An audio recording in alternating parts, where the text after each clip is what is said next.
Thank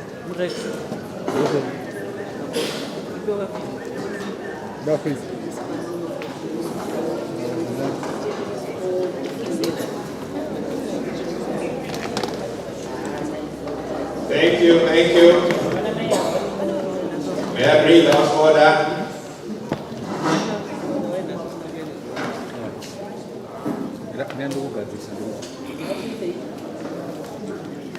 I was just saying, man was created in the image of God.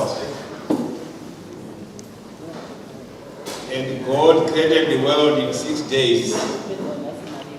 If he was not a good-time keeper, he was not going to create, he was going to take more than 6 days to create the world.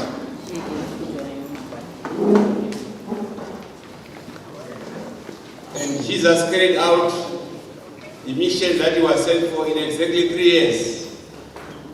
If he was not a full-time keeper, he was going to be doing that task in more than 3 years, because he was only given 3 years to do the task. Therefore, as managers in church schools, we anticipate you to adhere to time. If you don't keep time, we begin to wonder what is happening at your schools, where you are alone.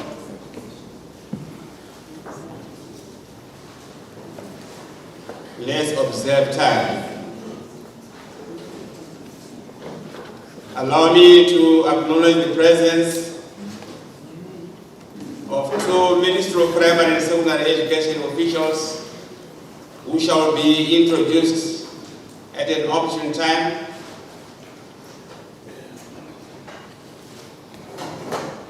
Let me invite Senator Rosem to lead us in discussion on strategies for effective governance. Just listen to the topic, strategies for effective governance. This will be a very, very interesting topic. Over to you, Senator Rosem.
Good morning to everyone. As has already been said, our topic says strategies for effective school governance. Strategies for effective school governance. In our presentation, we are going to look at the following. The vision, strategic planning, and accountability. I'll begin by defining strategic planning. Strategic planning is the systematic process of defining an organization's long-term direction, setting goals, and allocating resources to achieve the set goals. There are issues that have been raised in this definition, that strategic planning is long-term.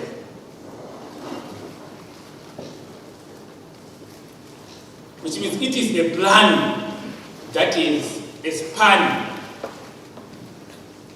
which can go up to 5 years, 6 years, and above. In strategic planning, there is setting of goals and the allocation of resources, because the resources will drive the plan. Why is strategic planning a necessity in organizations?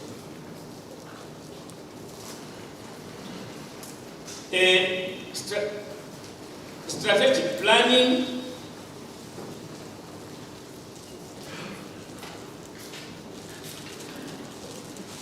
aligns internal capabilities with external opportunities. Which means within that institution, there are people who have different capabilities. And those capabilities can also be utilized to take the institution forward. And within that institution, there are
saying it aligns internal capabilities with external opportunities.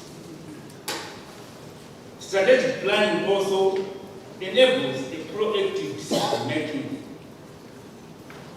process.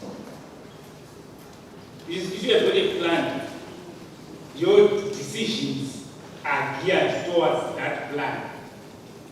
It helps in identifying and defining directions, priorities, and actions to be taken within an institution.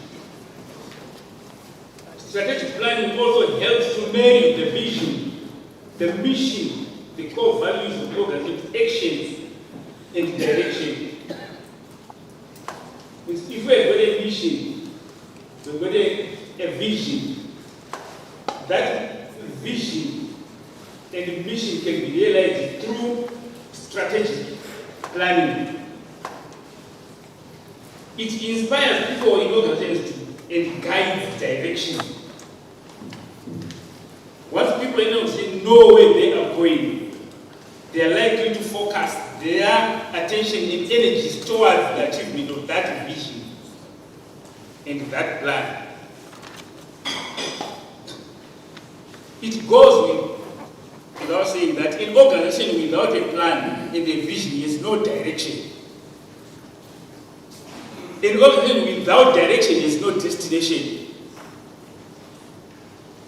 It therefore follows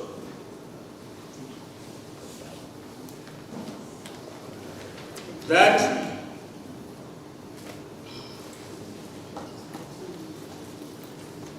that organizations should have and should envision their future and plan for it.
Okay, I was talking about the vision and the mission.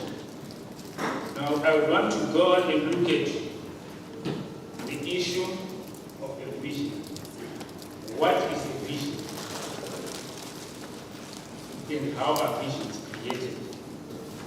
A vision is a forward-looking, inspiring statement that defines an organization's long-term aspirations, describing what it wants to become and achieve in the future. A typical period would be 5 to 10 years. For example, Coca-Cola, the vision is to create the brands and choice of drinks that people love, to refresh them in body and spirit. A school vision is a concise aspirational statement defining the future the institution aims to create. It drives innovation, holistic development, high-quality learning focusing on nurturing both the mind and the heart. A strong vision inspires students and staff members to succeed, and it helps to cultivate curiosity and passion and resilience. Techniques in creating a vision. When you want to create a vision, we must be able to know where we are now, so as to define where we want to go. So the technique is you describe the organization's current state comprehensively today, in terms of our school. Define the organization and envision the future state. The group that in trying to define where we want, in trying to define and come up with a vision, we should be able to identify and describe the following. Where are we now or today? Where are we going? Why should we go there? What the future looks like, and what does success look like?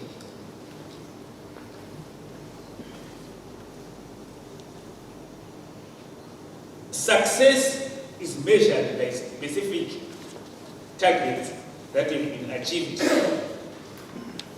So within the process of crafting our vision, we must be very clear of where we want to go in terms of targets. We must have a vivid description of that destination where you want to go. Steps in creating a vision. Learn what matters most to people in your community. Conduct public forums to gather ideas. Hold focus group discussions. These focus group discussions can be ethnic groups, they can be religious groups, they can be political groups. Their input in the process of vision formulation is very important because it is their aspirations that matter.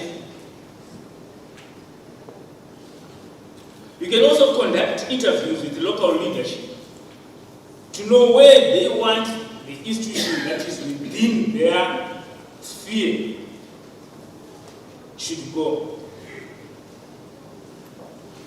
In the process of crafting the vision, you must also realize that the vision is crafted within a context. It is not crafted from nowhere. We have got other visions that can supersede over the visions that we craft in our schools. The nation itself has got a vision. The responsible authority is the vision. We have got issues like the NDS2, issues like Vision 2030, issues like the HBC curriculum framework.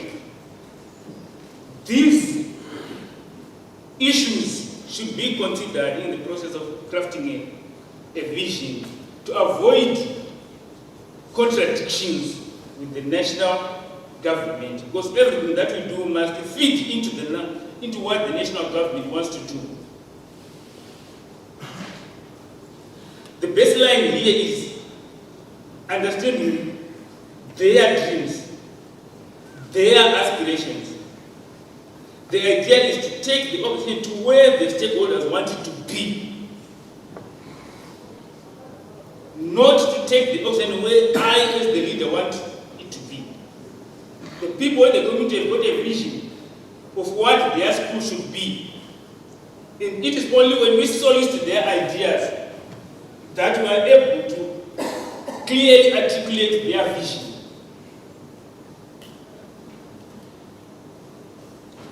The problem with the visions that are top down, in most cases, is that the people who are supposed to be developed by that vision may feel it is impossible, or it may not resonate with their aspirations.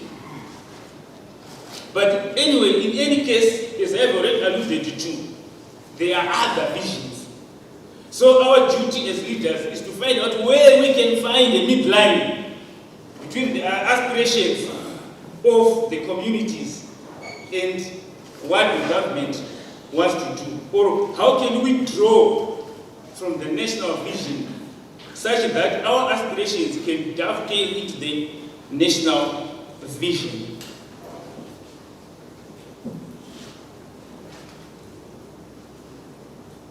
Characteristics of a good vision.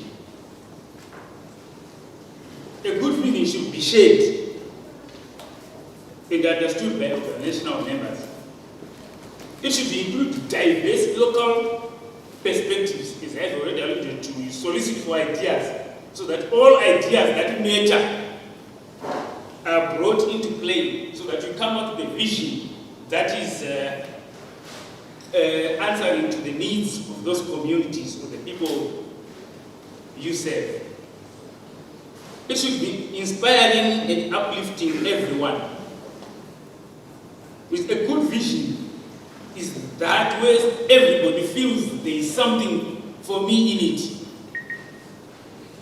If it doesn't answer to their current needs and what they need, it may not be uplifting to them and they may not be willing to support it. It should be easy to communicate. If asked where you want to go, you must be able to explain. If asked what is needed to realize the vision, you must be able to explain. If you asked what resources are needed to do that, you must be able to explain. So a vision should be so complicated that you cannot articulate it to those stakeholders who are going to support the vision. Right. We have looked here at a few things or attributes that may help us in crafting a vision. We've got school, the size of the organization. What is our current state? We have 150 learners. Where do you want to go? We want to grow the institution to this, so that to move from a non-viable school to a viable school by means of recruitment of learners. So to a state where we've got 410 students. You've got infrastructure. Look at the infrastructure at your school. Where is it today? Where do you want it? How do you want it to be in the next 5 years or 10 years? We have looked at the curriculum. How rich is your curriculum? How does it compare with other schools? If you are not satisfied with the current state, how can you move or improve the curriculum that you are offering to the future state that you desire? Teaching methods is one of the attributes that they are looking at. What is the current state? We know some people have moved in interactive boards and other kind of ICT tools that are used in the delivery of the curriculum. Where are we? Where do you want to be in 10 years to come? You've got to remain resources. We are looking at the people we have in the organization. Are they satisfying the needs? If they are not satisfying the needs, where do you want to be? It's only when we have been able to identify those gaps that we can craft a vision that resonates with the community or the community you are serving. When we have a clear vision that is understood by everyone, then to achieve that vision, you need to have a strategic plan.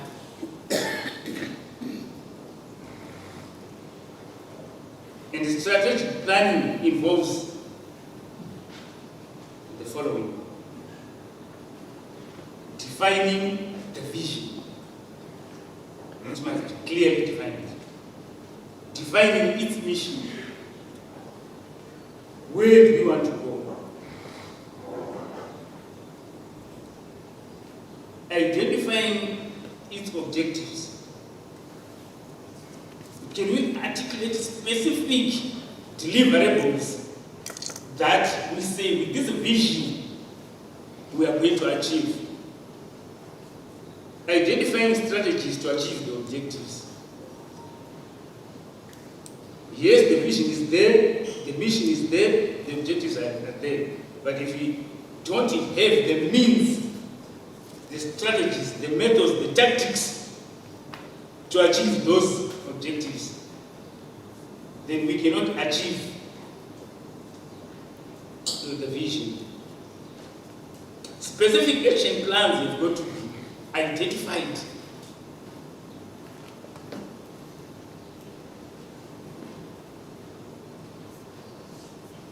I'll now move to a step-by-step guide to developing a strategic plan.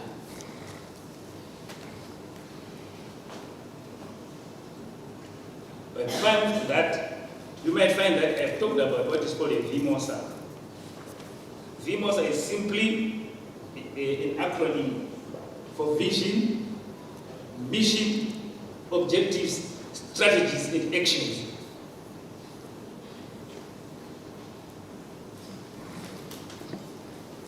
a step-by-step guide to developing a strategic plan. This involves 6 distinct structured steps. Step 1, the preparation and initiation stage. This stage involves establishing a planning team and identifying roles. Defining the process in terms of time frames and decision-making roles.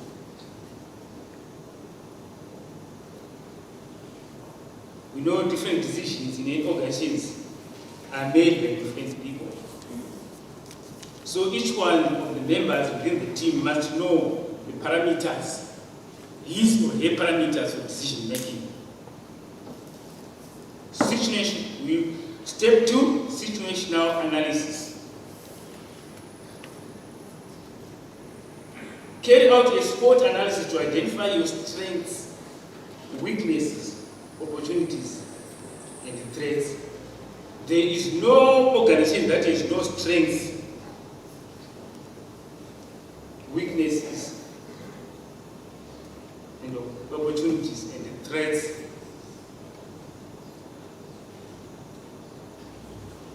Some schools may have qualified teachers within them, but parents who are not paying fees, or parents who may or not also be supportive of the school and the efforts of the staff members. But within that school setup, there are also opportunities. Because within any setup,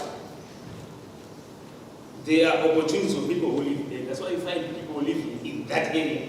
There's something which they've identified which is supporting their life within that ecosystem.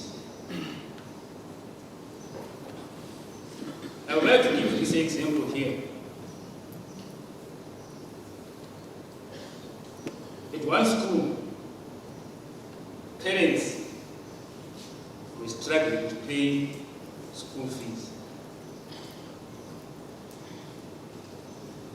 But within that setup,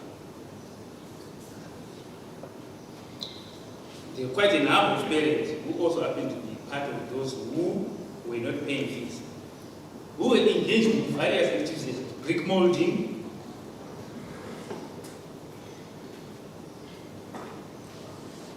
and horticulture. So the leader who was within that school said that part of the debts can be converted to building materials.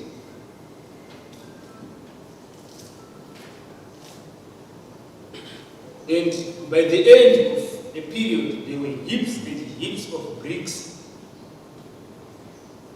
which parents had brought to the school.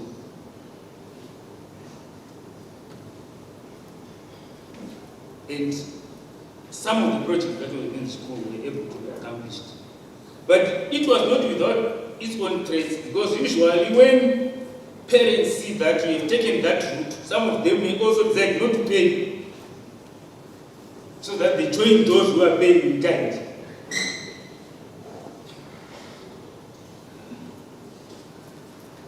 But as we carry out a situational analysis, we need to collect the data and collect that data, so that, because it's going to be used within the process of strategic planning.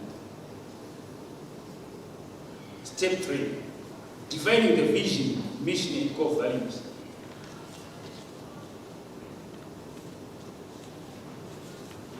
But why are these important?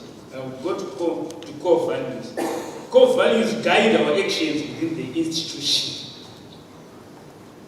If we have got a core value like teamwork, which means our activities, our decisions should be shared, which means even the type of leadership that we choose and implement in the institution will also have core values.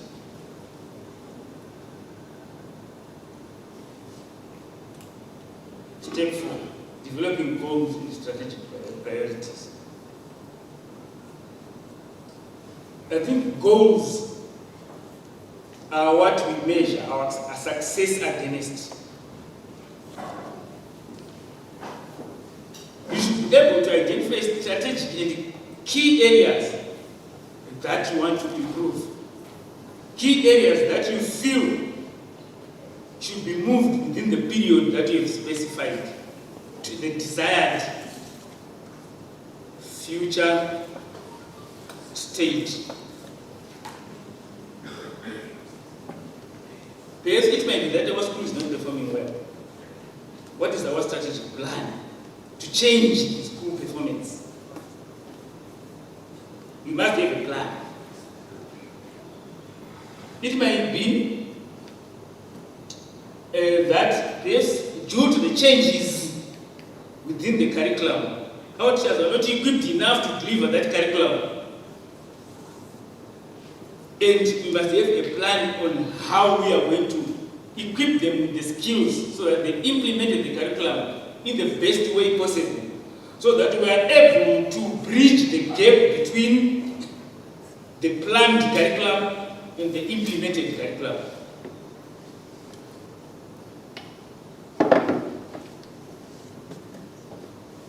Perhaps it might be an area of information communication tools that needs an upgrade. Or it might be construction of classrooms.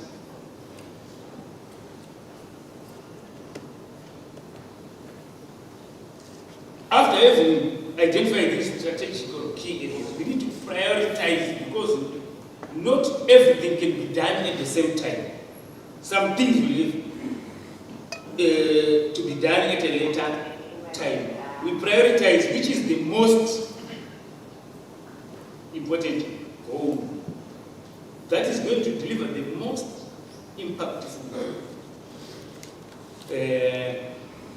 That is going to be most impactful on our communities. Sometimes when parents begin to see some of their desires being fulfilled, it may also open resources to the school. There might be some other priorities that we may prioritize, which to the community may not be as impactful as you think they would. I was looking at a situation whereby we prioritize buying a school car at a school where there are no classrooms. Yes, the parents will say there's a car at our school, but it may not be as impactful as constructing a classroom.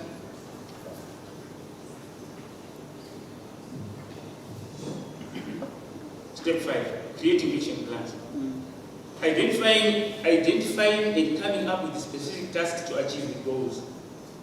Goals cannot achieve themselves. Some tasks is going to be identified. What are we going to do? Yes, we've got this goal. What specific things are we going to do? What actions are we going to take to achieve those goals? Yes, we have got the actions, but they must be assigned to some people, which is your organizational aspect of your leadership. Organize the members within your staff so that they are able to carry out the different components of the task so that you achieve the goals. Set timelines to achieve objectives. You might find that where there are no timelines, we have not set any timeline. People may procrastinate. If there's no timeline, we have not bound them to a certain time when they must have achieved those objectives or components of the goal. Step 6, implementation, monitoring, and evaluation. And step 6 is, the first thing is you share the plan with stakeholders. Share the plan with stakeholders. This might be parents, the responsible authority, the local authority, the ministry, mobs, so that they understand exactly what you want to do and also render support in terms of what they can do.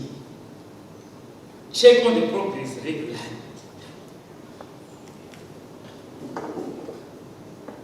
Or lack of it.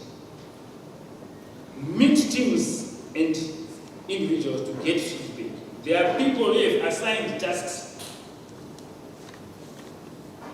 and those people, they need to be met and discuss, and you discuss with them where they are. If they've got any challenges, what are the challenges? If there is need to review, what needs to be reviewed? That feedback is very important. It will help align people to realign the plan. Review the plans to align it with the new developments. In any case, we've talked of a strategic plan as a long-term plan. So within the period of its inception and its achievement, there may be things that are changing. Some of them that are out of our control, like current issues, policy issues, and other, you name it. We need to review the plan in accordance with the current developments within the environment, both micro and macro changes within the environment.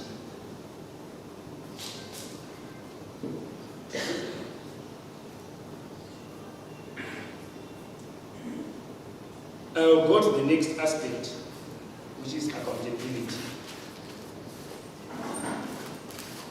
By definition, accountability is the obligation or a willingness to accept responsibility for one's actions, decisions, and their outcomes, whether positive or negative.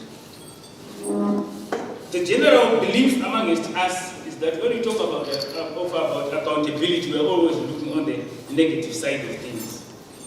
We are also accountable for the positives. We have achieved it. It is us we have done it.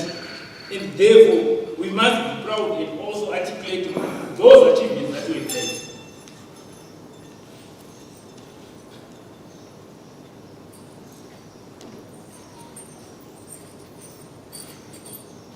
Dzimwe nguva tombotaura kuti pano pastation panapa ndini ndiri accountable.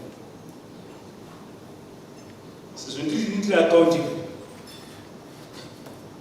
zvandiri ndataura ndo zvinodini zvinoitwa. Noti ndini ndiri accountable. Accountability has got elements, and these are the elements of accountability. Responsibility. Once you are given a leadership role, it comes with the responsibilities.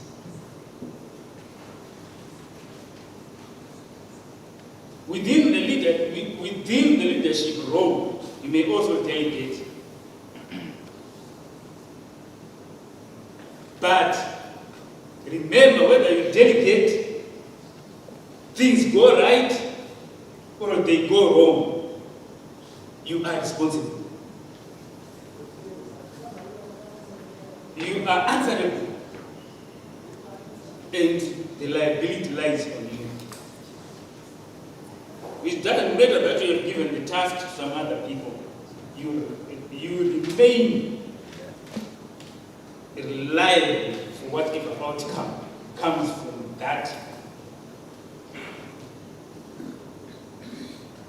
What we can delegate are duties. You cannot delegate responsibility or answerability or liability, whatever actions that are happening in the school, because you are answerable.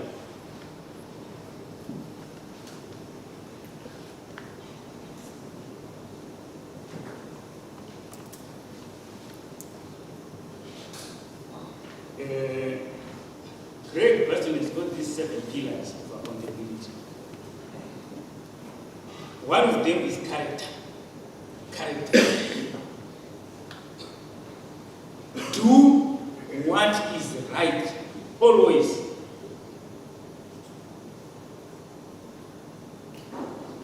One of the verses in the book of Joshua talks about not digressing to the right or the left, which means what you are doing, you know it is the right thing to do. Then there should be unity. Every member should extend and support the vision. There must also be continuous improvement of members within the institution. It is about, we need to reach a desired end, and we cannot reach that end without improving the human capital within the institutions, because they are the implementers of the plan. Monitoring and measuring from the tracking. Monitoring and measuring are very important issues. Monitoring will help you to check whether the plans are still following where, or are still in the track of where you want to go. In the event that they have digressed from the original plan, monitoring will help you to re-rail them. Measuring is also an important aspect of tracking, because as we go, we have got specific deliverables that might be achieved within a specific time frame. So at that specific time frame, we must go back and see whether we are achieving the targets within the allotted time. Then agency, which is timely and purposeful decision making. I think the issue of agency is one of the things that can bring a lot of conflict within an institution. It's like where you've got a plan to achieve. Decisions need to be made at the right time. If decisions are delayed, those who have tasked to achieve to carry out the specific tasks are frustrated by slow decision making, because we have given them targets, yet decisions are not coming at the right time in order to facilitate that they achieve the goals. So as leadership, effective strategic plan implementation needs that agency in terms of decision making. We must make the right decisions at the right time so that everybody is able to accomplish the task that we have apportioned to him or her. Reputation. Right, as people implement a strategic plan, they achieve, some fail to achieve. Reputation here refers to your ability as a leader. Can you recognize where goals have been achieved and what action do you take to buttress?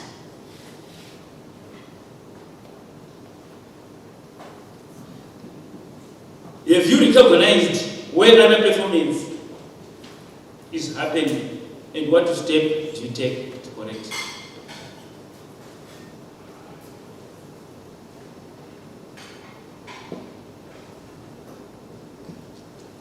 Evolving, adapting to new practice and technology. It's also important that as we move our plan, things change, technology change. We mustn't be rigid and say, because the original plan was saying this, we are going to continue like that today, tomorrow, and in the future. you will see that Greg Baston's 7 pillars can be represented by one word, which is culture. Culture. So when these attributes have been established within an institution, we now have got a culture. And it is that culture that is going to help you to achieve the aims of the strategic plan and the goals. You must have a culture within your institution.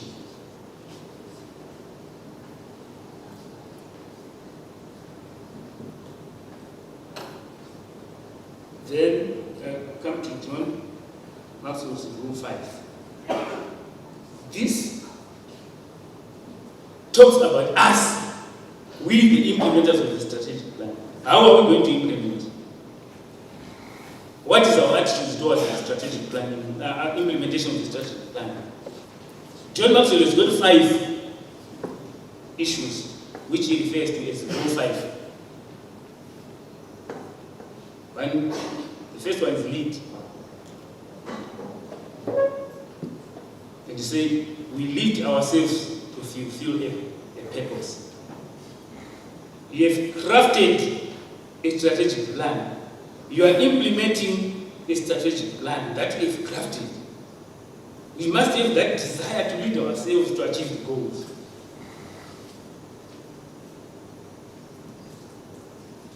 We must grow ourselves to achieve that purpose. Getting the information, getting the right people to help us achieve our goals. Create the world-class resources and experiences you desire. Excel. Chase excellence in whatever you do. I'm going to do it in the best way possible. I'm going to do it in the way that it has never been done by anyone. Chasing excellence. Serve. The main purpose, as the Bishop alluded to yesterday, of a leader is to serve. We have been appointed into those positions to serve, not to be served.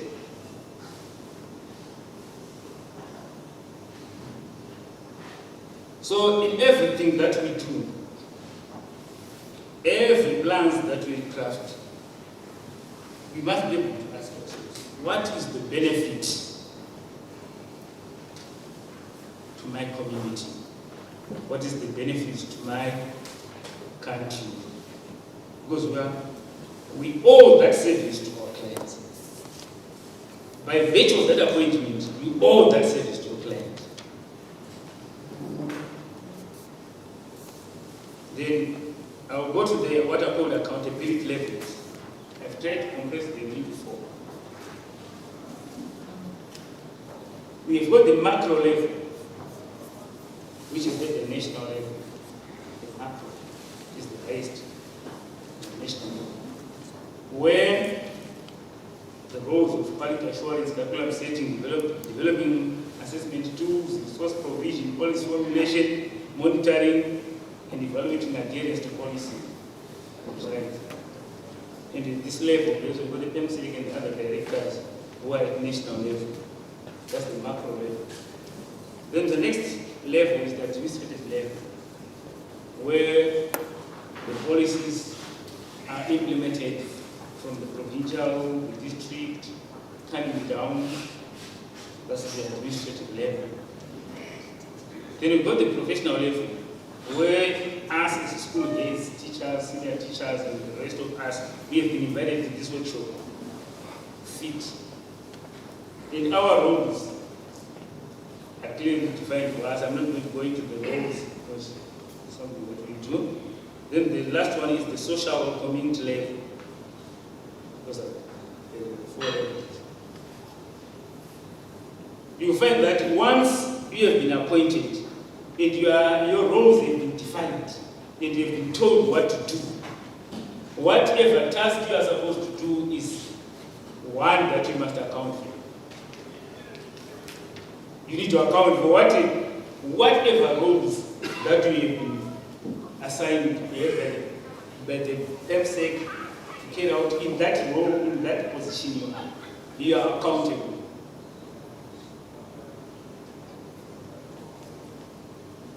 I want to go to 4, which is the social or community level.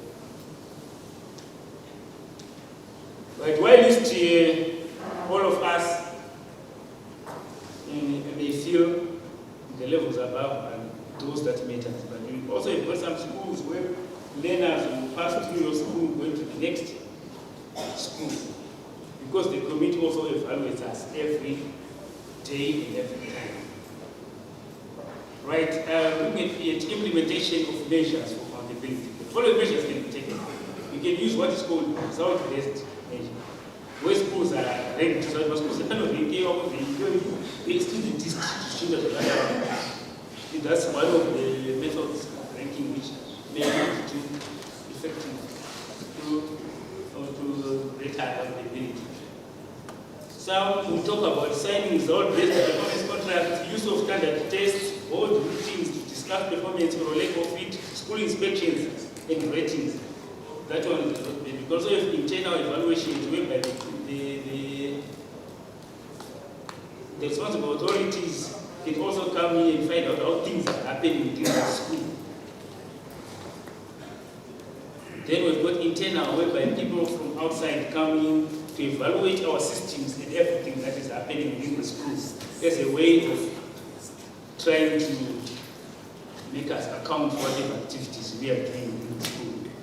Information sharing is also one of the most important things that we can take. We must share information of what is happening within our schools as a means of accounting for the actions that we are doing within the school. This can come through newsletters, magazines, consultations, press giving, general meetings, and reports to the RIA and Ministry of Primary and Secondary Education. In conclusion, I refer to what Bradley Wilkinson said. Instant success is never possible. Complete results come from a sustained, consistent self-discipline effort over an extended period of time. That's what Wilson says. Then Jeff Bezos, one of the most successful people in the world today, said, one of the only ways to get out of a tight box is to invent your own way out. Which is the way you have no strategic plan, you have no way out. Then I also want to say, we may be in our schools, presiding over the schools, hoping that one day things will change. But, ladies and gentlemen, hope is not a strategy. Something must be done to change the things. Because hope is not a strategy.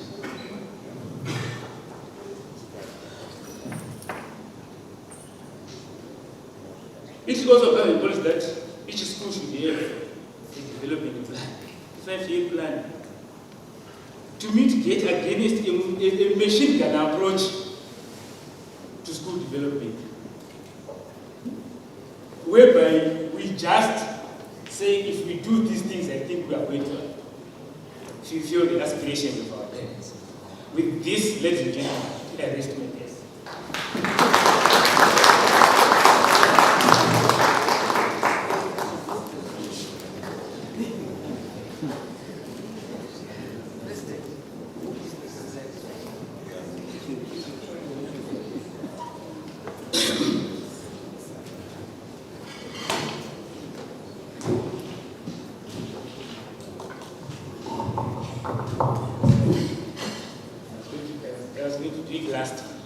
Okay, the presenter is Mr. Waniwa S. from Central Z.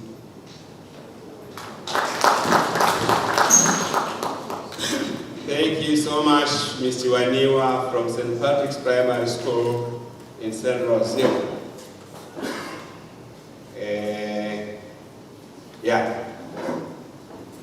Strategies. You know, it sometimes make me sick.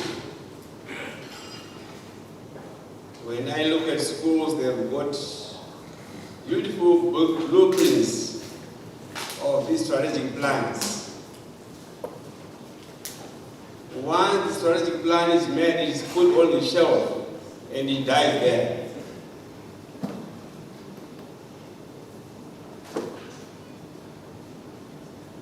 He was talking about stages that we take in continuous assessment, whether we're still in line with what we planned 4 years ago.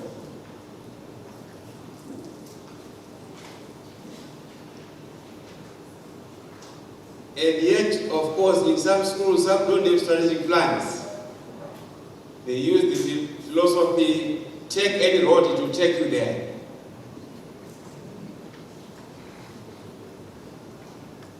In worst case scenarios, some schools are buying strategic plans.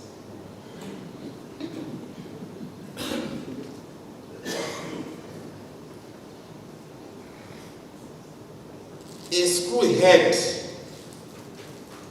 in the 21st century, together with your administration, together with your rector, and your bursar, your account clerk, your senior teachers, you plan to buy a strategic plan from the streets. Is it answering to the needs of your institution?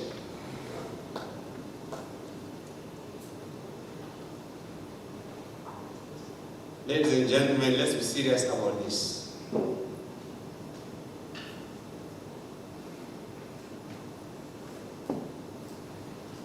And this strategic plan, which we are using to enhance good corporate governance,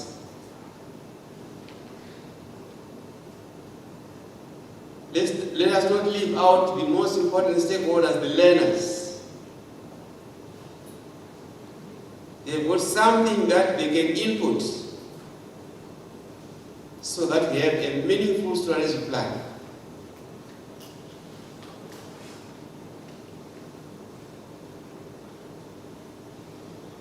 We'll be happy if at the end of the 5-year plan, you could have the pleasure of inviting the responsible authority. Today we are evaluating our strategic plan. We all sit down and hear and enjoy how you've been moving.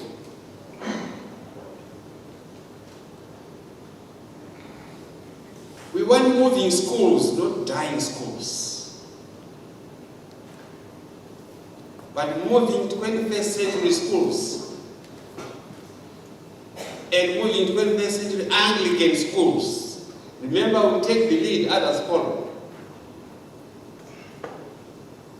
Can I invite the head, Christ the King, Daramombe, to move a word of thanks?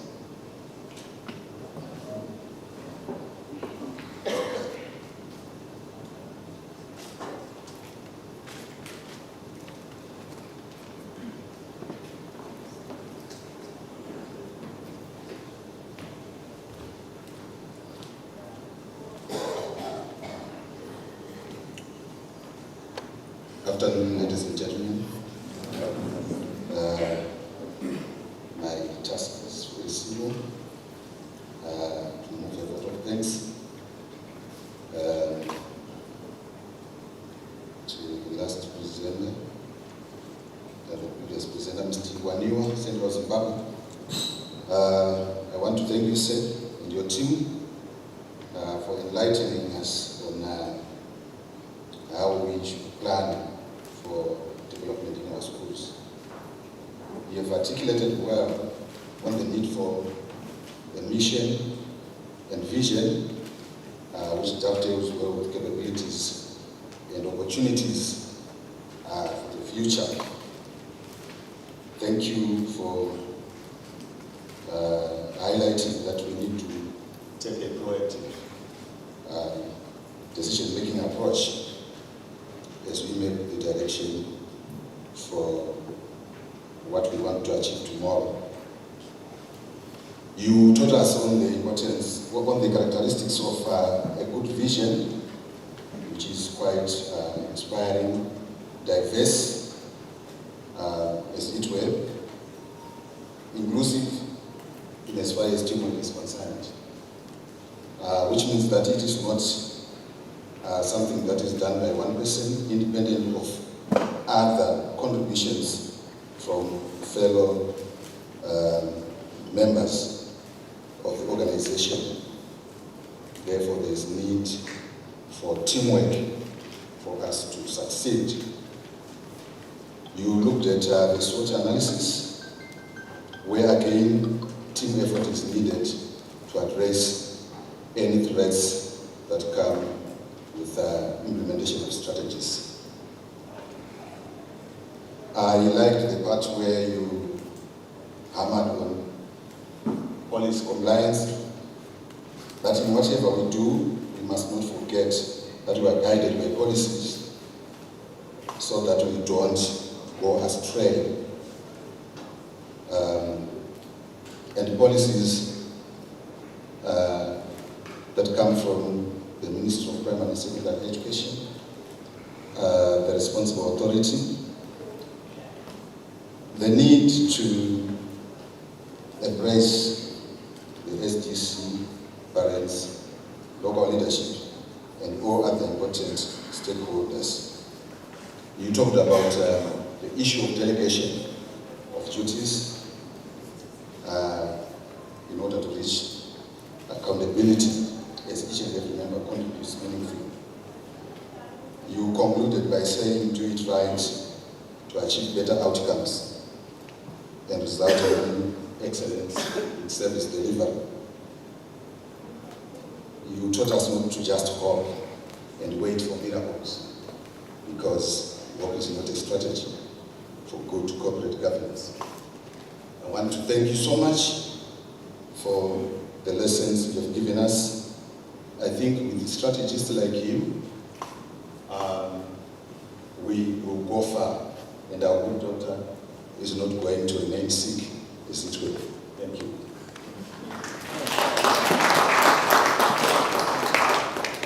Thank you very much, sir. Governance in Shona, in simple terms, kutonga.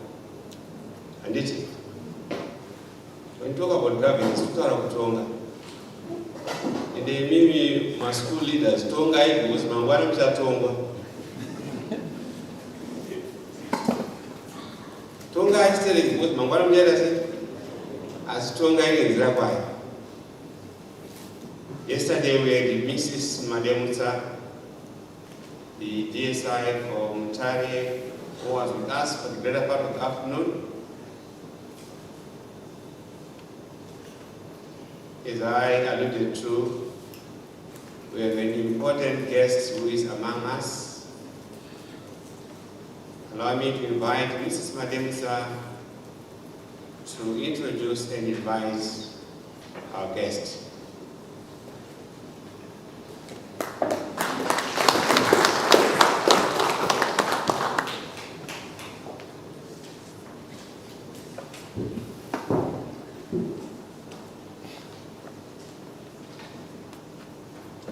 Good morning, team members. Good morning. How are you today? Are you okay? Yes. I will not do what I did yesterday. And I will not say what I said yesterday. For obvious reasons. May I respect protocol, starting with the Lord Bishop, and may I respect the presence of my boss. Ladies and gentlemen, I've been tasked to introduce an important guest amongst us. The important guest amongst us is an educationist since 1991. To date, it's 35 continuous years, no break. And the person has seen it all. He has held several positions starting from school level. as a school teacher, as a senior teacher, as a deputy head, rose to be a head. He rose to be a DEO. Those days we used to have district education officers. And the title changed to be a DSI. He was a DEO and a DSI. And again he rose to the post of being an acting PED and got promoted to be a provincial education director. Again, the names changed and was promoted to be a chief director, provincial education services, CD in short. We have a chief amongst us people, chief with a capital C.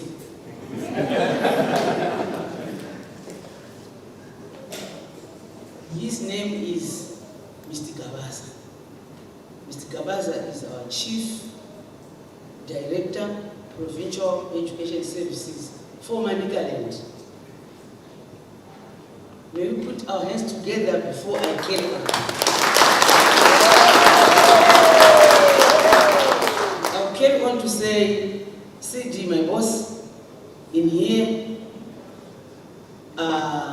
educationists, despite their various posts, they've come here for education. And you being at the helm of the education services in Manicaland, you have a president sitting next to you with a small P.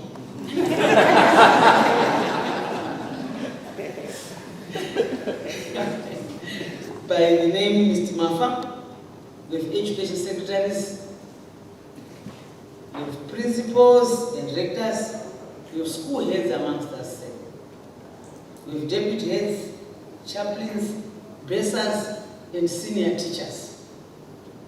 I'm sure I did not leave anyone. They are all from Anglican institutions throughout Zimbabwe, and they've come to the province. With this, may I kindly ask you to come and address team members. Thank you, sir.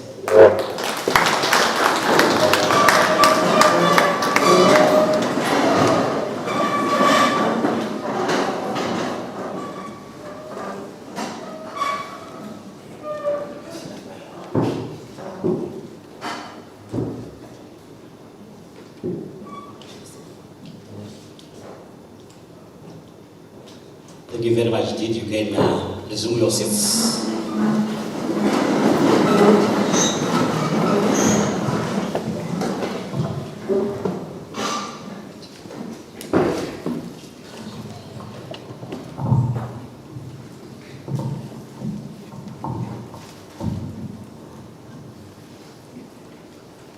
Thank you very much indeed.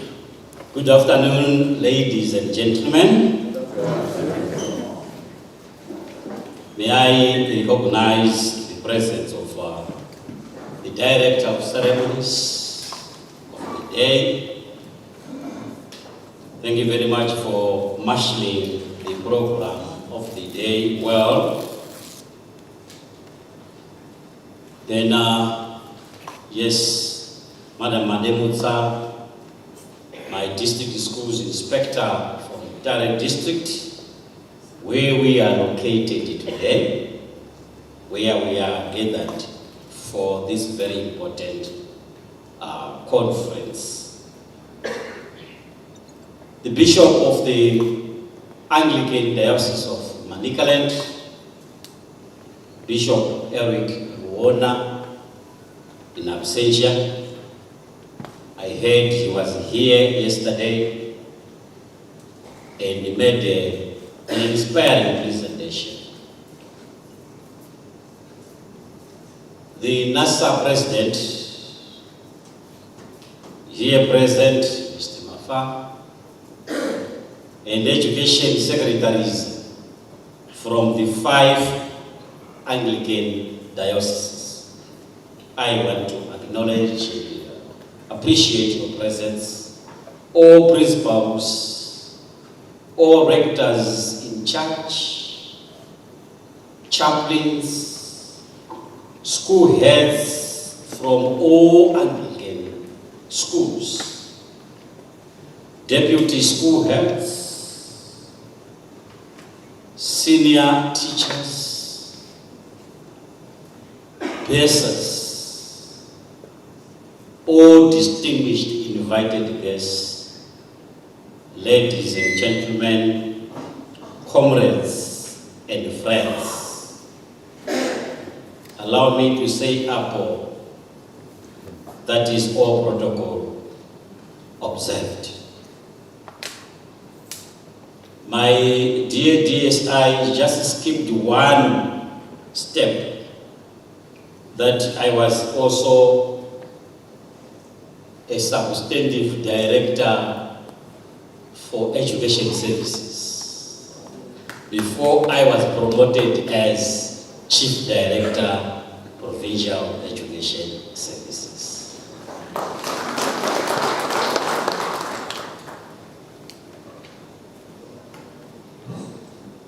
I am honored to address you on this important occasion, focusing on strengthening school leadership for effective governance in our Anglican schools.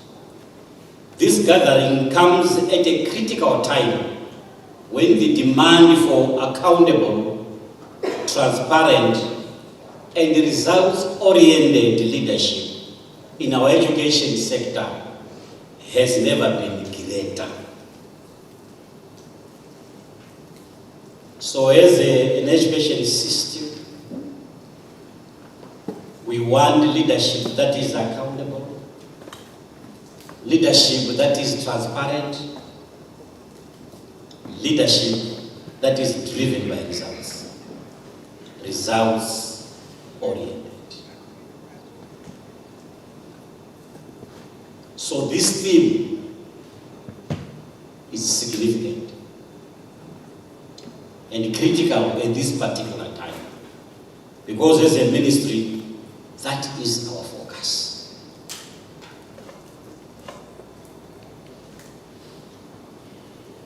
School leadership remains the cornerstone of a functional and high-performing education system. The effectiveness of any school is largely determined by the quality of its leadership and governance structures. As we convene over these 2 days, it is my expectation that we will collectively deepen our understanding of how leadership can transform our schools into centers of excellence, discipline, and integrity.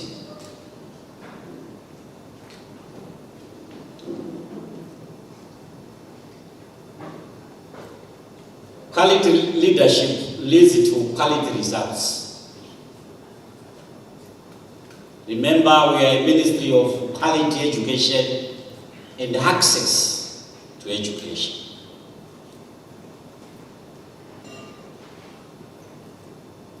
And a school is as good as its leader.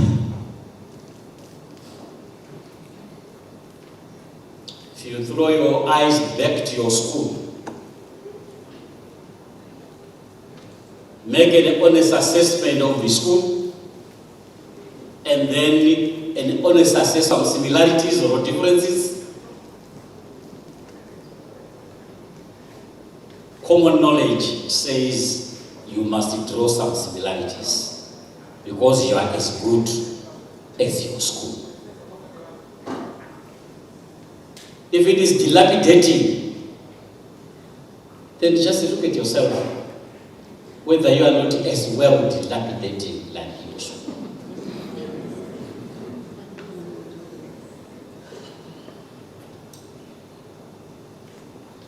If there is low pass rate at your school, look at how you perform also in your own life.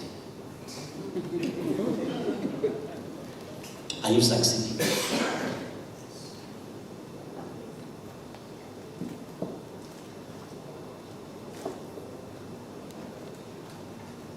must be a center of excellence. And being a center of excellence means you are also a center of discipline. Because where there's discipline, there's success, and where there is indiscipline, there's chaos and confusion.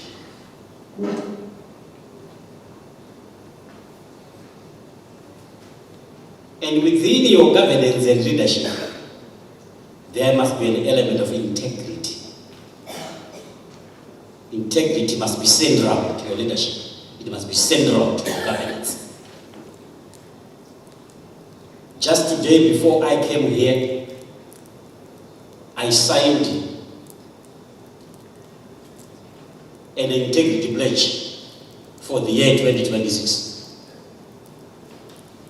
ensuring that I conform to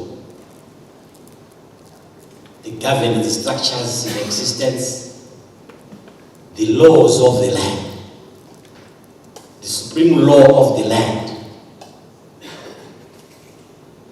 the policies that govern my operations as a city.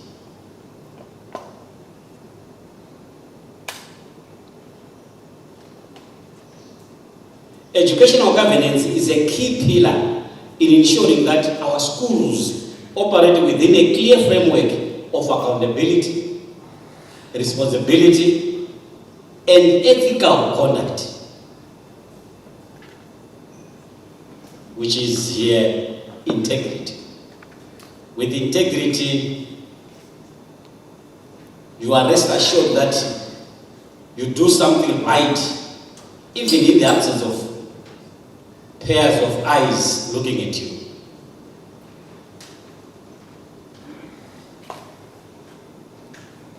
You do what is right. In the context of Anglican schools, governance is further enriched by values of stewardship, service, and moral uprightness. It is therefore imperative that school leaders not only manage institutions, but also uphold the ethos and values that define Anglican education, Anglican as an institution. Strong governance systems ensure that decision-making processes are transparent, inclusive, and aligned with national education policies, as well as the mission of the church. You as school heads, deputy heads, bursars, you have a bipolar reporting system where you report to an employer through the Ministry of Primary and Secondary Education and the responsible authority, Anglican.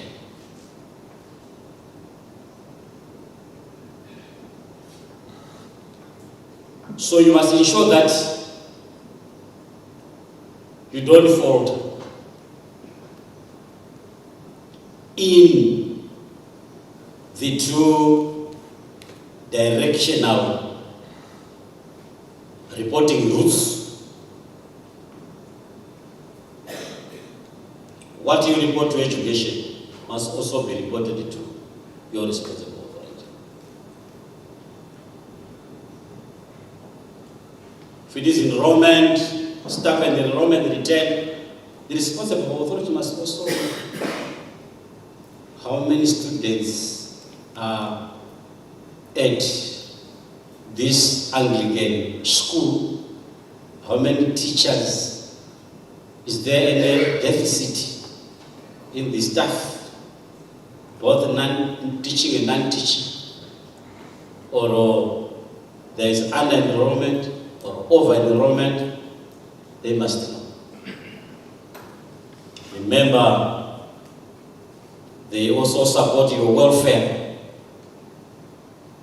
as the professionals at that particular institution, support also the welfare of the students. If there is over-enrollment, you need to build more infrastructure. And the infrastructure is built through the responsible authority. Remembering that SDC is a sub-committee of the responsible authority, because it was put in place through Section 36 of our Education Act that provides that a responsible authority of an institution must form or cause to form a committee known as SDC. No wonder why they preside over elections during the SDC election period. It is the responsible authority that presides over that, because it is provided for in the Education Act.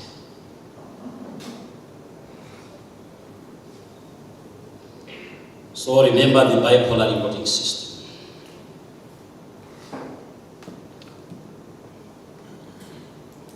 Equally important is the issue of leadership styles. The evolving educational landscape demands leaders who are adaptable, visionary, and inclusive.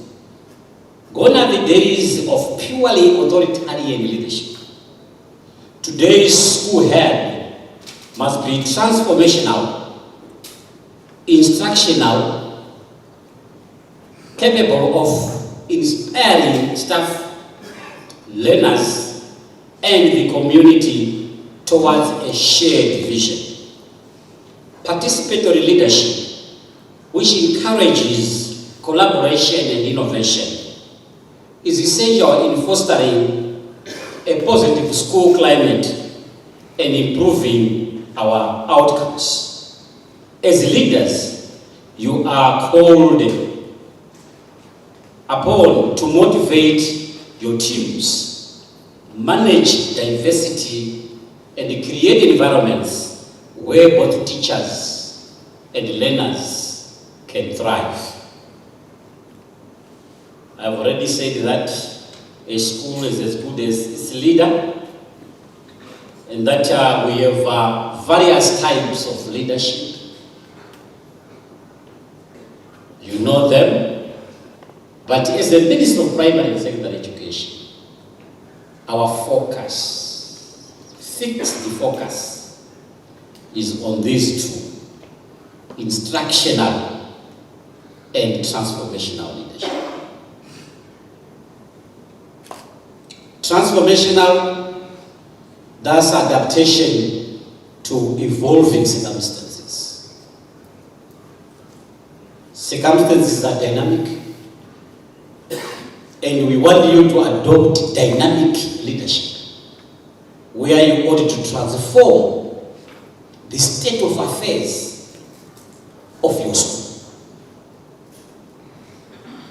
I was very happy to hear, as a concluding remark, that hope is not a strategy.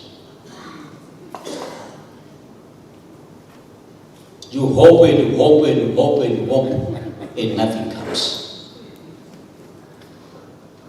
What we need is action. Action to change the circumstances of your school.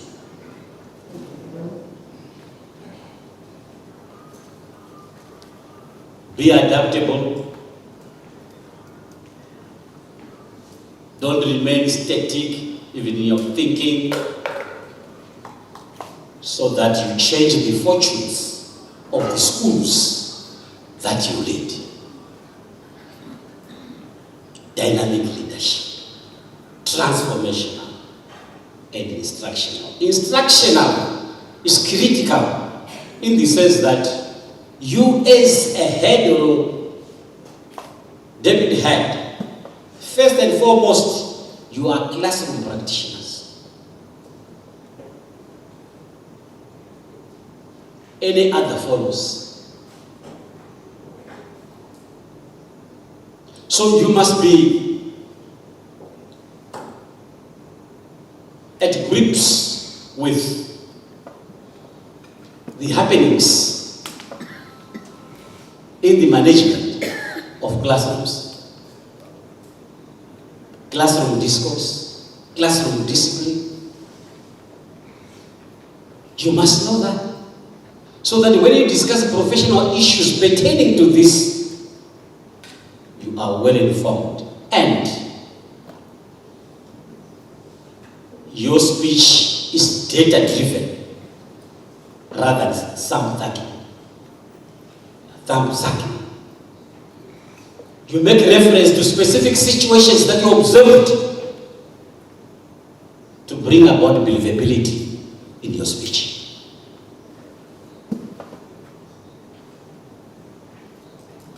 So be a classroom practitioner. Depending on the size of your school, some are full-time teachers as school heads, others teach selected lessons in respect of the provision of that policy.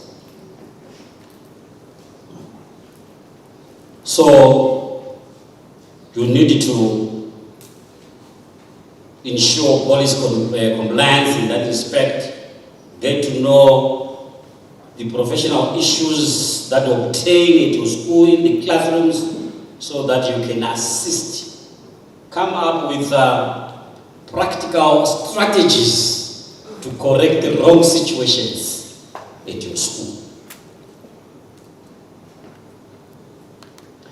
Financial governance and budget management remain critical areas that require your utmost attention.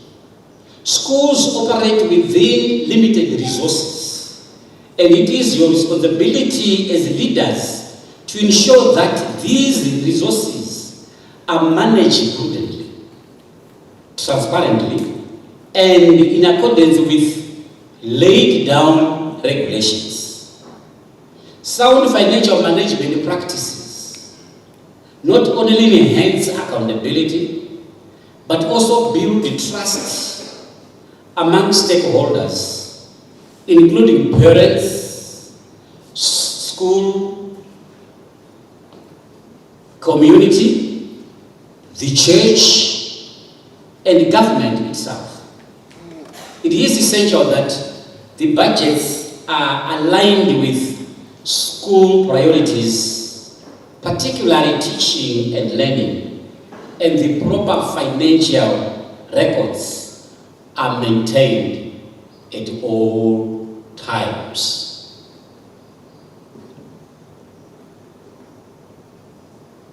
It is very disturbing, ladies and gentlemen, to investigate a school head over allegations of mismanagement of school funds.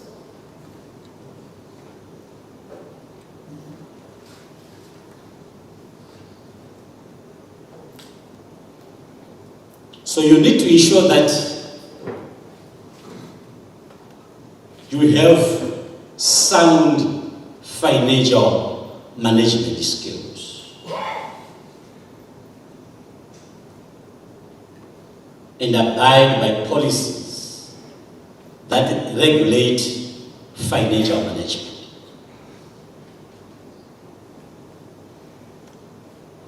Avoid breaches of financial policies because those are very dangerous. Any violation of financial regulations, if investigated, charged, and adjudicated, and found guilty of such a breach, you are only shown one door, the exit door.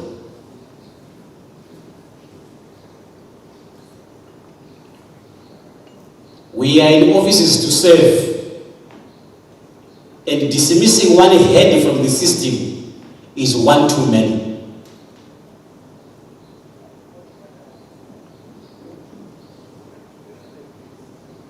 You make our work very difficult if you breach policies.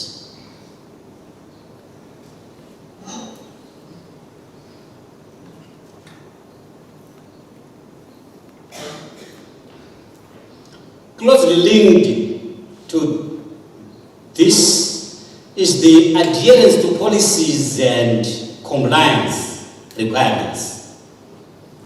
As school leaders, you are custodians of both government and institutional policies. Compliance is not optional. I want to repeat this. Compliance is not optional. It is a fundamental requirement that ensures standardization, fairness, and equality across the education system. You must therefore ensure that your schools operate within the legal and regulatory frameworks provided by the Ministry of Primary and Secondary Education, while also respecting the governance structures of the Anglican Church. Failure to adhere to policies can result in serious consequences, including loss of public confidence, public trust, and institutional instability.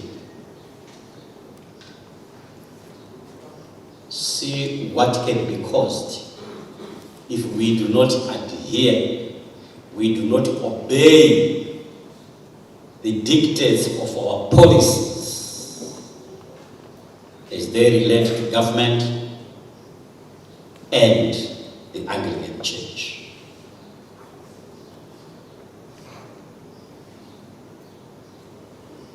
Remember, as David had, you are in that position, courtesy of an agreement that we made with the responsible authority. It's a tripartite agreement. The responsible authority, the Ministry of Primary and Secondary Education, and the Public Service Commission. The responsible authority makes some recommendations to the Ministry of Primary and Secondary Education, who then considers whether the recommended member meets the criteria set by the ministry for a person to take up a headship post.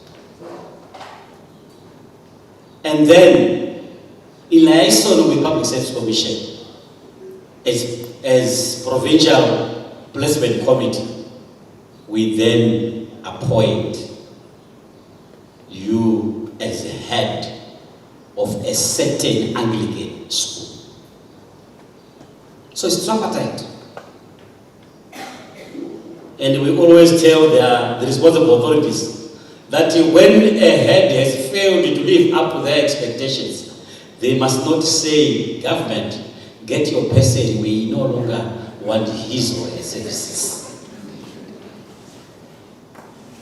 We tell them we knew the person through them because they made the recommendation.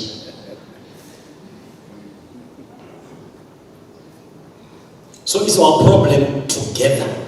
Let's solve it in collaboration, in coordination, and in cooperation.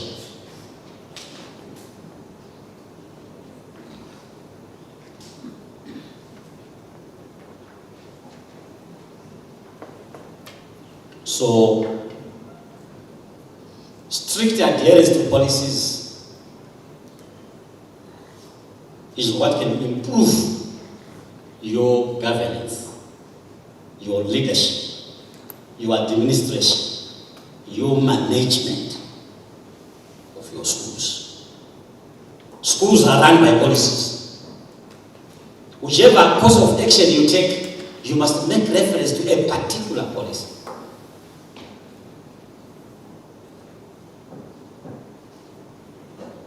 I must have an AGM for SDC.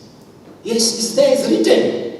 Section 15 of the Statute Instrument 87 of 1992 provides that there must be an AGM of the parents and the guardians of the children learning in that particular school, not observers. Your problem is that you invite everyone to the meeting.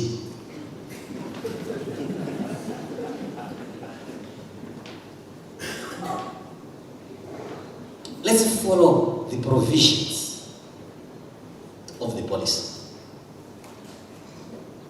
Parents and guardians, period. But you find the chiefs are there, it's their day to eat chicken and so.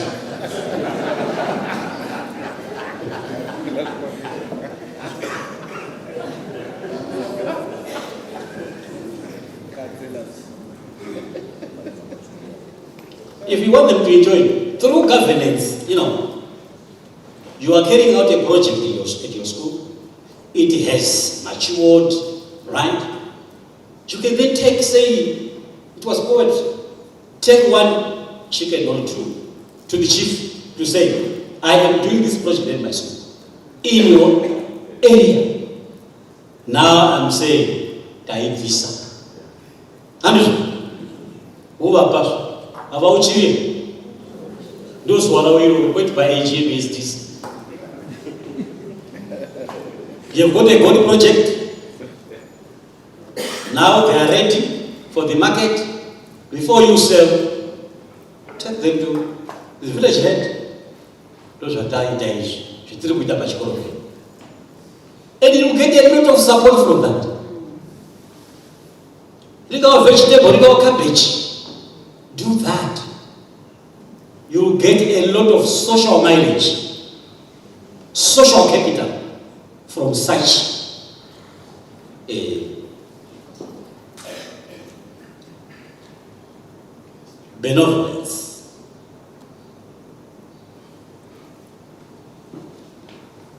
Manje mukaomera vechimboona zviri kutengeswa, huku dziri kuita dziri kungobuda dziri kutengeswa, hapana wachamboya wakwashi. Kana kuenda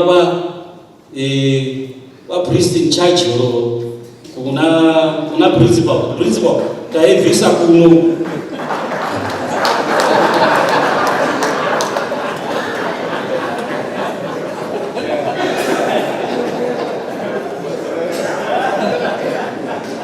You need these people one day.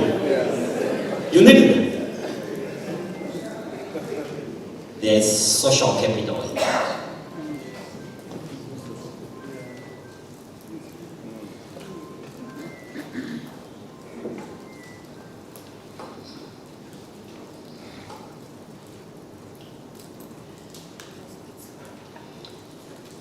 As we deliberate on the strategies for effective governance, I urge you to embrace innovation, continuous professional development, and stakeholder engagement.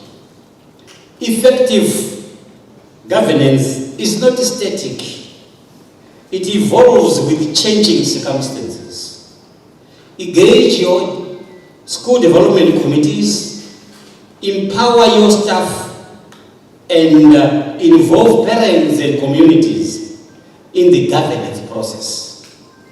Collaboration is key to addressing the complex challenges facing our schools today. We talk about, ladies and gentlemen, sustainable community engagement. Sustainable community engagement. Where the school collaborates closely with the community. You don't exist as an entity without extensions. An entity perched on the ivory tower a small community within the bigger community, a microcosm of the macrocosmic community. That's what you are. And silo mentality in modernity does not work.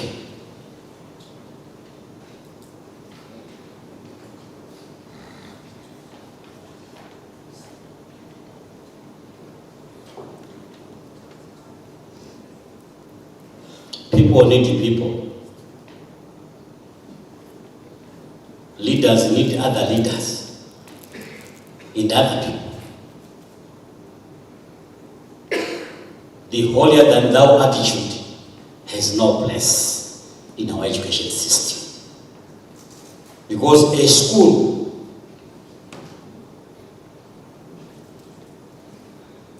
is a social entity. A social center where various social activities from all walks of life take place. Churches get there to your school. Rallies are held at your school. Conferences, workshops, etc. So you cannot afford to go it alone like Italy in the First World War. You can't afford it. We want collaborative skills, cooperation, coordination, and collaboration. Engagement and involvement of the community.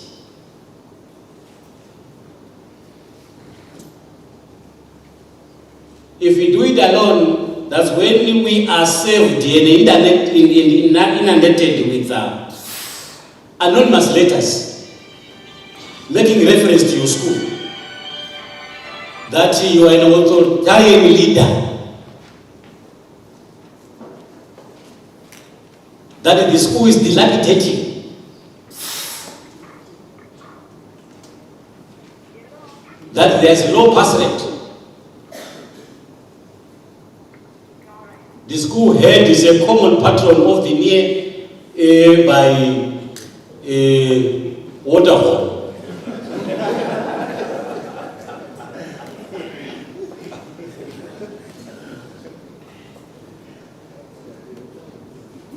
That you take one too many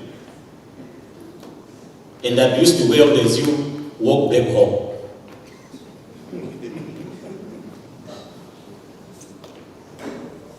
It's because you are not in touch with your immediate community.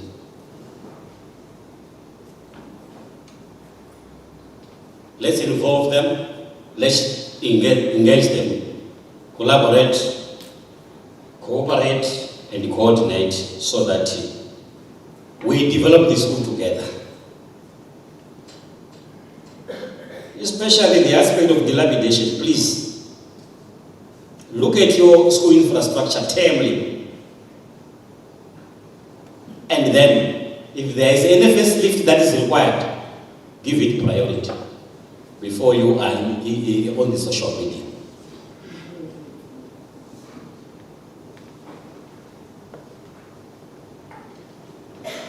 Finally, we cannot ignore the importance of crisis management.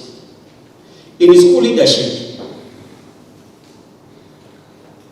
we have crises. The recent past has taught us that schools must be prepared to respond to emergencies, whether they be financial challenges, health crisis, or social disruptions.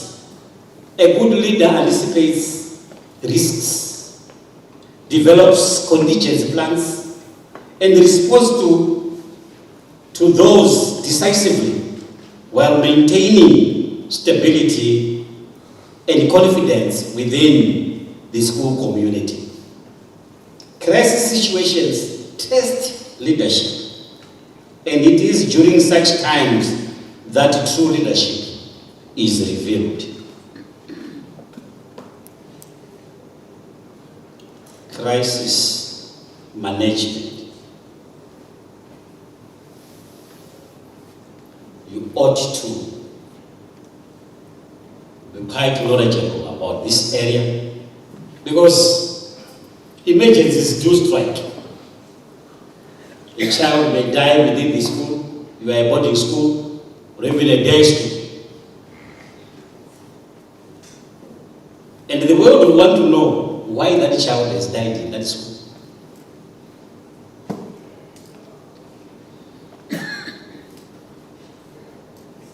And as a leader, you must have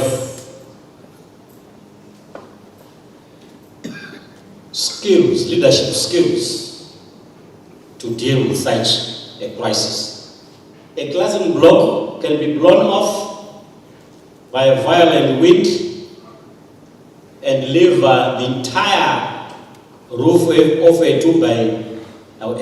1 by 2 classroom block gone. The next day it is raining.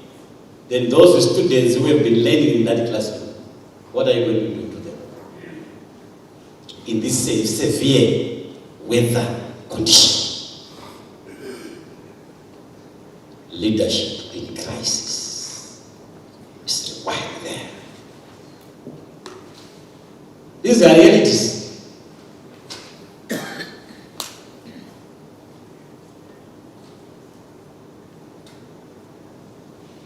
And you know, the community is very quick to blame the schools.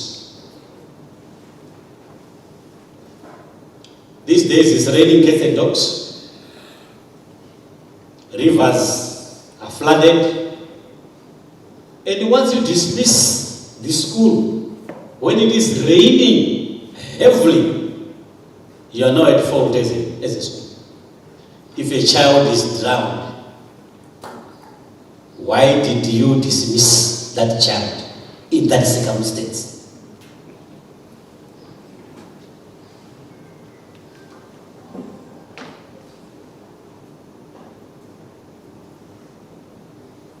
So we need to be proactive in our decision-making processes. In conclusion, ladies and gentlemen, let me emphasize that strengthening school leadership is not a one-time event, but a continuous journey. This workshop provides an opportunity for reflection, learning and sharing best practices. I encourage you to actively participate, exchange ideas, and commit yourselves to implementing the knowledge gained for the betterment of our schools. I wish you fruitful deliberations and a successful workshop. I thank you, ladies and gentlemen.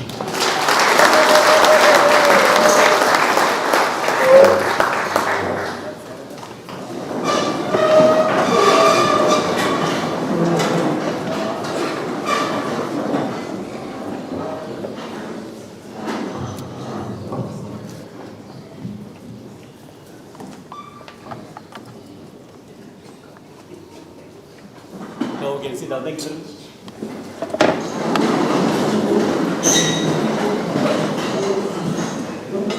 I thank you so much, CD. You know, as Anglicans, we are very, very blessed. Yesterday, we had the Lord Bishop, who welcomed us to the Diocese of Manicaland. And he fed us, he impregnated us with information. Today we are having the Chief Director from Manicaland Province, who has welcomed us to Manicaland Province.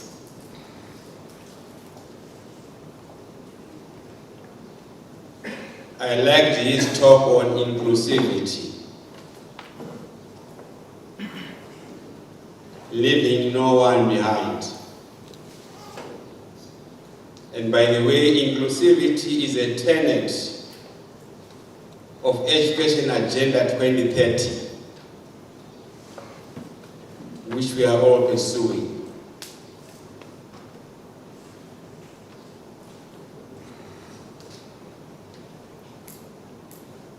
Indeed, we have heard it all. The church spoke yesterday, and the ministry has spoken today. What a blessed loss. Let's clap hands ourselves. I'd like to invite Reverend Madam Sira to move a word of thanks for the presentation.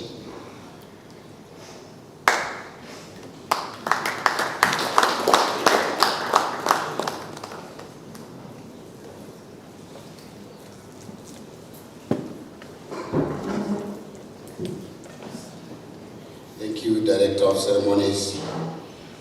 I'm not sure whether it was by coincidence that he has picked on me to move a vote of thanks for a presentation made by Chief Director Say Gabaza. Ndakaparadzana nawo over 6 years ago now. Ministry of Education, and I'm Moshandira. So, if it is by design, I'll try. Okay, thank you, Say Gabaza. Kukutanga ukwetanzwa kuti a leader or an institution is as good as its leader. And so when the institution is dilapidating, it might be that the leader is doing the same. He moved on and said schools or school heads, school administration moves along a bipolar system where they report to government and the government is focusing on instructional and transformational leadership, but it also works under a regulatory framework. Also, there is the RA, which provides stewardship, service, and moral uprightness. Further on, he said an SDC is a subcommittee of the responsible authority. On financial governance, he said it must be sound. Budget management must be prioritized. We must avoid breaches so that we will not be shown one door, and that door might be dismissal. We must comply with policies, and this is not optional. We must follow legal and regulatory frameworks of the parent ministry and governance structures of the responsible authority. He also presented on a tripartite kind of system, especially when heads are promoted. The responsible authority makes a recommendation to the ministry, and the ministry consults with the Public Service Commission. At an AGM, tinokoka chete, atikoki manzishe tinokoka chete vabereki. Avo ndo ma-interested party, ndo vane vana watinavo pachikoro. Avo tingashanda navo as stakeholders kuti va-appreciate basa ratiri kuita. Tinogona kuita social mileage yakanyanya tichiva-engage, but not kuti vange vari kutibatsira pa-AGM. Zvakare tisasheedza vasina chekuita kungokoka dunhu rese tiriite mhomo paAGM panoita bongozozo. Social capital tinogona kuibuilda tichishanda nemastakeholders akasiyana siyana tichimarketa our school, our institution. We must move with changing circumstances. We must collaborate for sustainable community engagement. Silo mentality in modernity does not work. A school is a social center. We can't go it alone. We need to manage crisis because emergencies do strike. Thank you, say Gabaza, Chief Director, Anglican.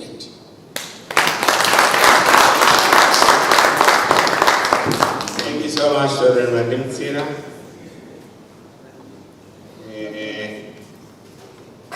Before we break for lunch, we are going to be taking group photos.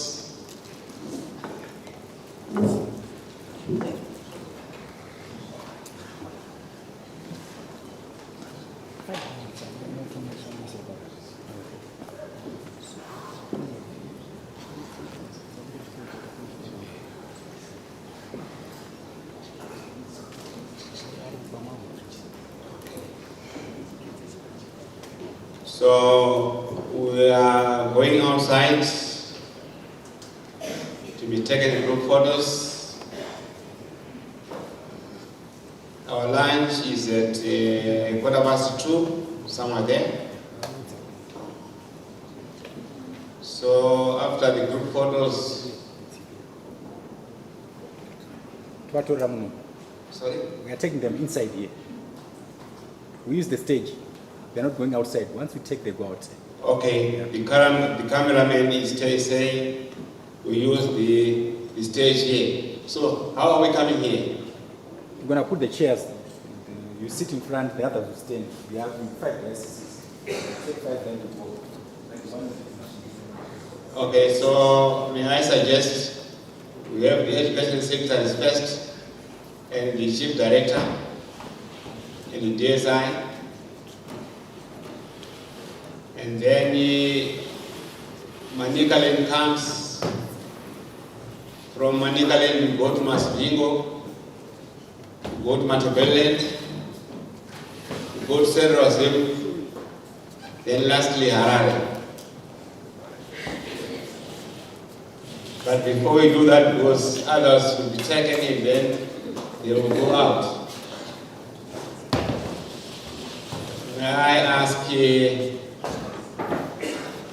my home rector, Washandili Gandapa, to say a word of prayer for life.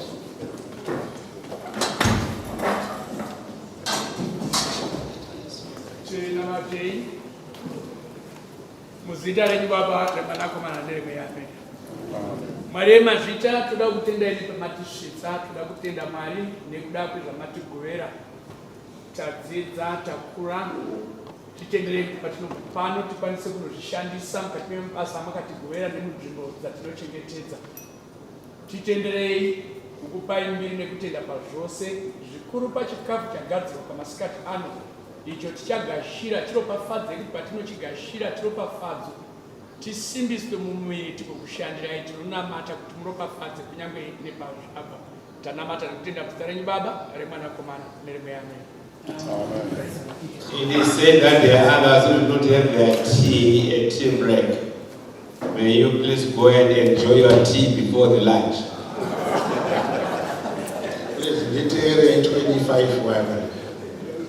25 words, no, that who's with a million and a winning mate.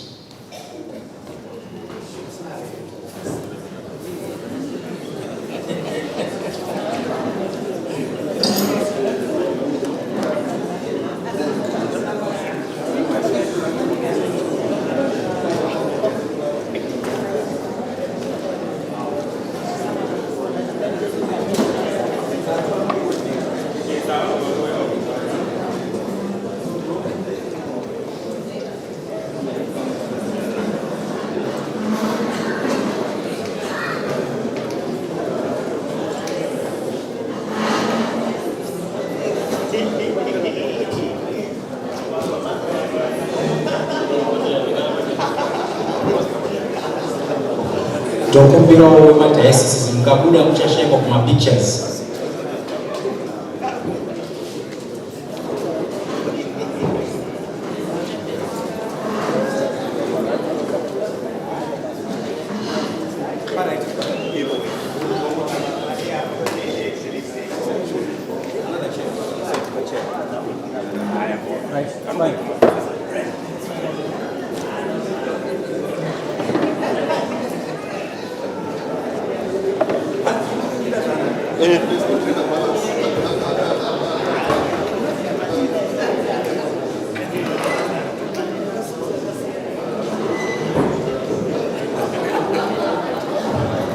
Ndokumbira masviko dayosisi pamene uya kuzovhuleka kumashure kwema officials.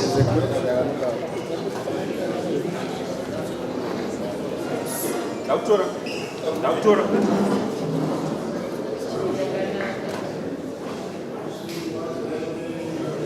Right.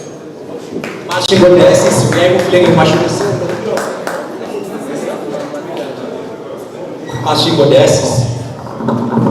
Next is Matabeleland, Mwa Rebi.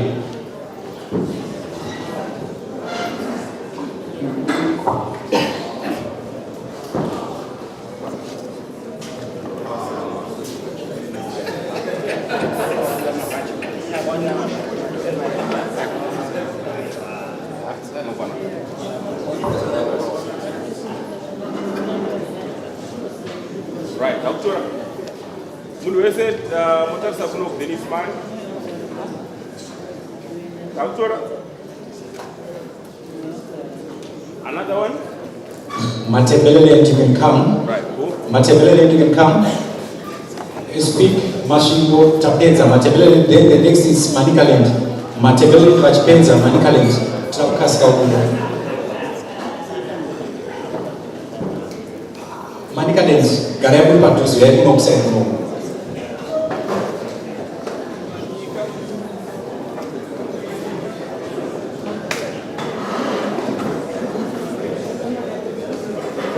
Matebeleland chipera Manikaland yakatusi. Mukabuda muchashayikwa kumapictures aya akazonzi manga maenda kuda.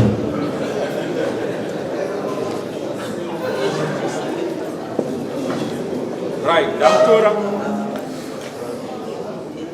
Tasai kuno Dennis man. Doctora Fundiringe. Thank you. Okay, Manikaland ndokubira umo kasika Central Zimbabwe. Harare ndikusha wekupedzisira. Central Zimbabwe yakatusi.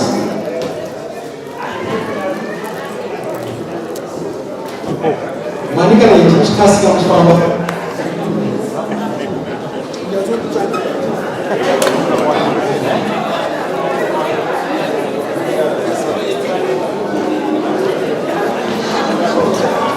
Ana mai ngogona kugara pafront.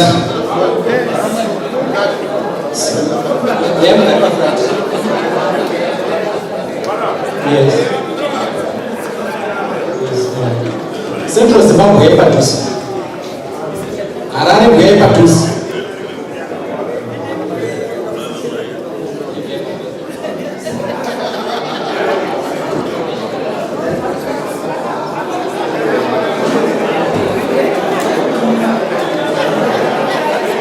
Central Zimbabwe. So tinokuti kasike lunch yatimira. Ukaona usiri kuona kamera hausi kuda.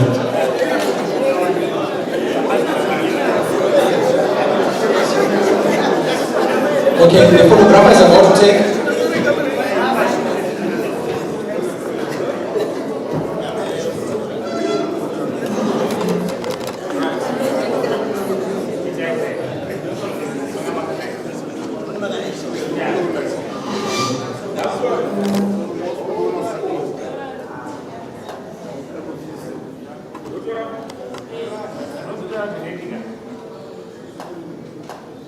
And Central Zimbabwe, Harare Chiba Moyo Pese.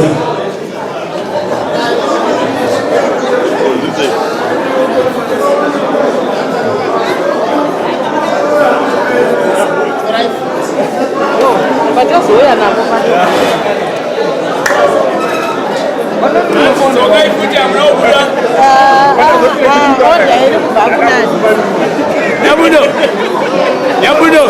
ndinokumbirawo Central Zimbabwe. Hanzi dzokai kuti amunobuda. So Central Zimbabwe munozotaura nyaya tapedza.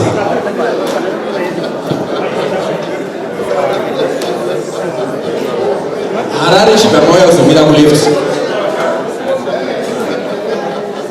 Harare chibva mauya kuzomira kuleft.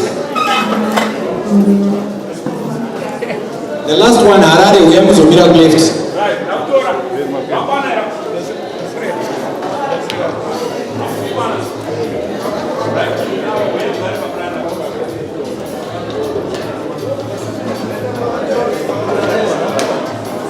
Harare Diocese.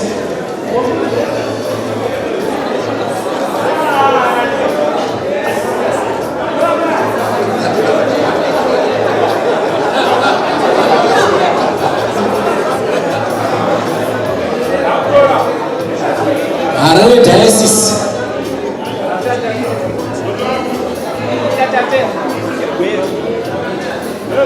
Harare Diocese, the last one.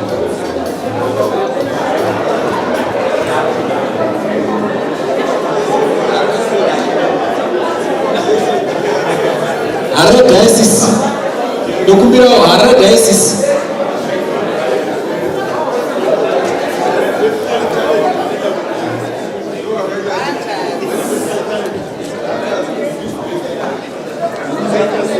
Harare Diocese, the last one, then we go for lunch.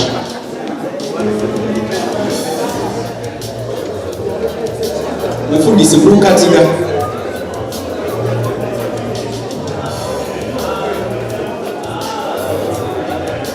Harare Diocese. Dokumbirawo vari panze Harare Diocese.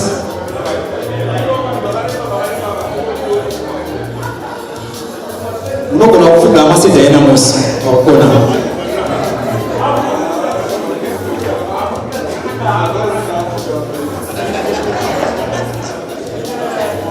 Photographer ndachakuudzai.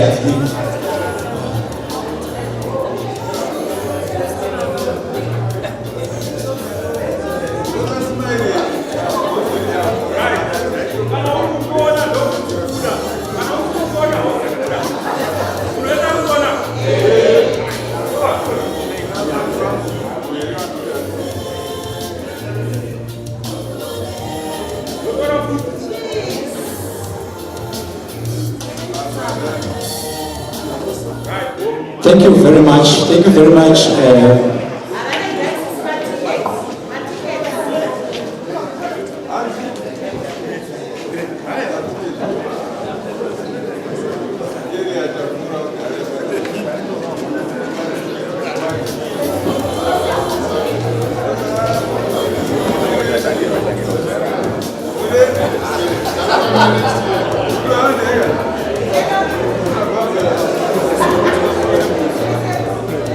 Strawberry.